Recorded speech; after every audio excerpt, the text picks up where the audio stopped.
आणि आजचा जो अर्थसंकल्प होता तो निव्वळ आकडेवारीची फेकाफेक होती असं माझं ठाम मत आहे. जसं गाजर केंद्र सरकारने दिलं तसं गाजर आता या राज्य सरकारनेही आपल्याला दिलं. सर्वात प्रथम तर हे म्हणेल की आज अजितदादांची आठवण आली आणि त्यांचा घातपात झाला की तो ॲक्सिडेंट होता याच्याबद्दल अजूनपर्यंत सरकारने स्पष्टीकरण दिलेलं नाहीये. त्या कंपनीवर FIR पण अजूनपर्यंत हे करत नाही आहेत याचं दुःख व्यक्त करते. आणि आजचा जो अर्थसंकल्प होता तो निव्वळ आकडेवारीची फेकाफेक होती असं माझं ठाम मत आहे. जसं गाजर केंद्र सरकारने दिलं तसं गाजर आता या राज्य सरकारनेही आपल्याला दिलं. आपल्याला म्हणाले होते की सरसकट कर्जमाफी आणि आता 2 लाखाची फक्त घोषणा केलेली आहे. सरसकट हे लोक देत नाही आहे. मग शेतकऱ्यांची दिशाभूल मोठ्या प्रमाणात या ठिकाणी केलेली आहे.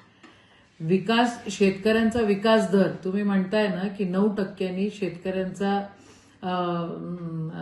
उत्पन्न दर वाढणार, तर मग विकास दर त्या ठिकाणी मागच्या वर्षीपेक्षा या वर्षी 3.5% कमी कसा काय झालेला आहे?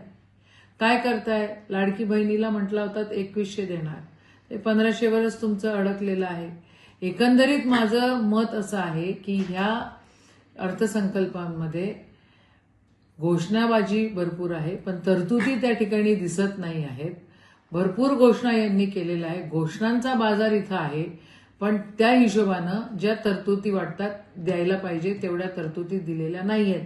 आज साधीची गोष्ट सांगते, आज हॉस्पिटलमध्ये त्या ठिकाणून मला फोन आला आणि आरोग्याचे जे पैसे असतात जे आपण म्हणतोय की आपण देतोय, घोषणा करतोय मोठ्या मोठ्या की एवढे आम्ही तुम्हाला याची आरोग्यामध्ये सेवा करू किंवा एवढी मदत करू.